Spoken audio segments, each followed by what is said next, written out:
So really, really interesting remarks this morning, Mark. You mentioned that you are changing the branding of co-funds, and I was just curious if you could talk a little bit about the reasons for that, the rationale, what's going on with the brand for Aegon and co-funds. Good question. So, from our perspective, co-funds has got massive heritage in investments, and Aegon has got a significant heritage in pensions. The new platform, when it comes together, will be common across both Aegon and co-funds. So it'll be one proposition, one bit of technology, one service model. It seems very odd then in that world why you would have two different brands on what is in effect the same service. So the new platform combines the best of both, and Aegon will be the brand name that we put attached to it. And co-funds actually lives on in the technical detail because it remains the limited company that the platform operates through.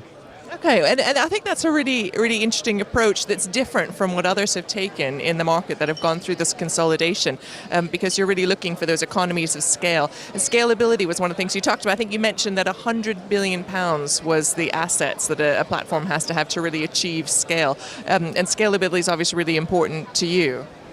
Yeah, so I think scale is so important because there are three things you need to do when you run a platform. You need to be able to make a profit so that your shareholders are happy and the advisors who use you see certainty that you're going to be in this business for the long run. Two, you need to create the ability to invest in your platform to improve the user experience. And thirdly, you need to pass on some of those benefits of scale by driving down the cost to the customer over time. So customer experience was a theme that came up. A few people mentioned Amazon is offering a stellar customer experience. You mentioned it as well. And I think that question of customer experience is really important to advisors in particular. Do you agree with that? Yeah, so I think what's really important for advisors is how you make their businesses more efficient so that they spend less time looking at the back end and more time spent in front of customers. So if we can change the user experience such that their back office can work more efficiently, that they can therefore scale their own businesses, that will unlock something.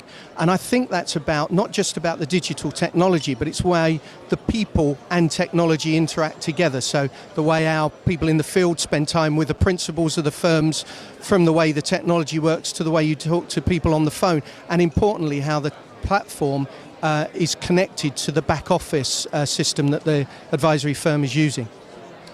Right, and I think that's a really important point about that usability helping advisors to offer scale in their business. Another theme that came up this morning was about pricing, and I think every speaker said that pricing is going to be coming down. So is that something you see as well? I think fundamentally we're in a business where customers would expect to see prices fall over time. And our job is to try and create the environment in which that would be possible. So seeking some efficiencies that would allow that to happen. Great. Thank you very much, Mark.